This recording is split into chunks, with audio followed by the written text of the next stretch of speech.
Hey friends, welcome back. I'm super excited. So I'm doing something a little different today. I first off have a special guest, my best friend, Bailey Sherrard. Well, it's not Sherrard anymore, it's Dominic. Okay, put a ring on it.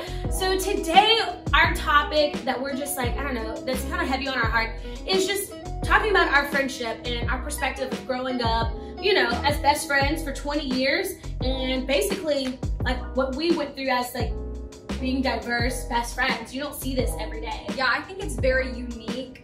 Not to say there isn't any across the world, but you just don't really see a whole lot of best friends of different race that have been best friends that long and have just carried on the friendship. For sure. But we met first grade here in Mesquite, Texas at Austin Elementary. I really want to tell you that we met in this really cool fairy tale movie way to be BFFs, but I honestly could not tell you how we actually met. No, I agree, because like I wish I could say like, hey, yeah, like I remember you stealing the crayon from me, and I'd be like, give it back. But no, I can't remember. I mean, it was first grade. Like, do you remember what you did in first grade? No.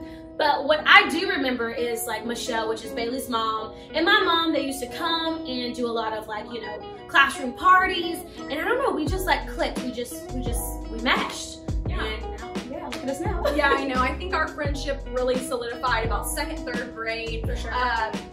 Starting our lifelong hobby, which is dance. At the time, it was Rhythm Extreme, turned into Beyond Belief. Yes.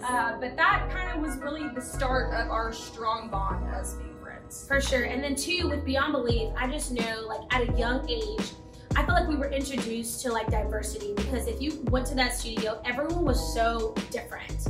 Everyone looked different. It was different races. And I don't know, I felt like Justin, which shout out to you, Justin, we love you, he was our director. And I felt like he just showed us and instilled in us that, hey, like it's about people's character. It's not about their race. It's not about if they're poor or if they're rich. And so, I don't know, I feel like we're so grateful to have experienced that at a young age. Yeah, I think we learned a lot of life lessons there. I think that everyone that went to that studio has a part of Justin in them. Yes. Back then, at the time, it wasn't, I don't think, as popular nor accepted to have a gay dance director. Yeah, and I think that was something that was very different, and I think we're very grateful for that we grew up in a super diverse studio. Not only do we have people of all colors, but we also had a gay dance instructor that taught us to love everyone equally, no matter what color, who you loved, anything. It just really instilled in all of us to really be inclusive.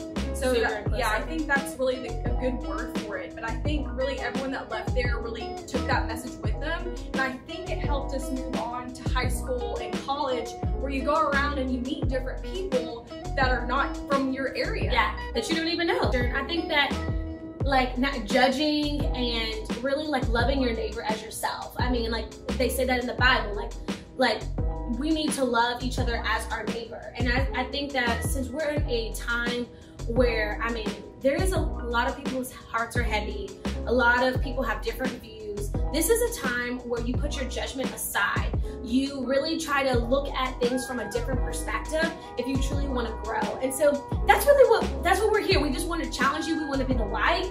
We want to encourage you to go out, talk to someone that like is nothing like you, and get to know them. Like, because at the end of the day, we are all humans, and it's not about, I don't know, I just feel like it's about the character and treating people equally. And I feel like making things harder on ourselves because we're not seeing different perspectives. So I challenge you to really take a back seat and look at things from a different perspective. Do you have anything else to say? Yeah, no, I totally agree. I think, like Keyra said, challenge yourself, challenge your mind, just kind of change your thought process. Look at everything, you know, in a different light. Learn somebody else's story that's different from your own, and I think it's gonna shed some education and some light to you. Yeah, and so that's really, I mean, this is a hard subject to kind of touch. I mean, being best friends for 20 plus years, being different races, and just growing up in a studio where, you know, things were not normal. And so I don't know, I just really, we really wanted to get on here and truly like challenge you guys and encourage you to to learn someone's story and see from a different perspective. We love you guys. Yes. And yeah, hopefully we'll do more of these. Yeah. Tell us if you like this in the comments below. And on that, everything we said, that doesn't even sound good at all. So that was really bad. No! We just keep repeating ourselves. You're starting good. You're starting on the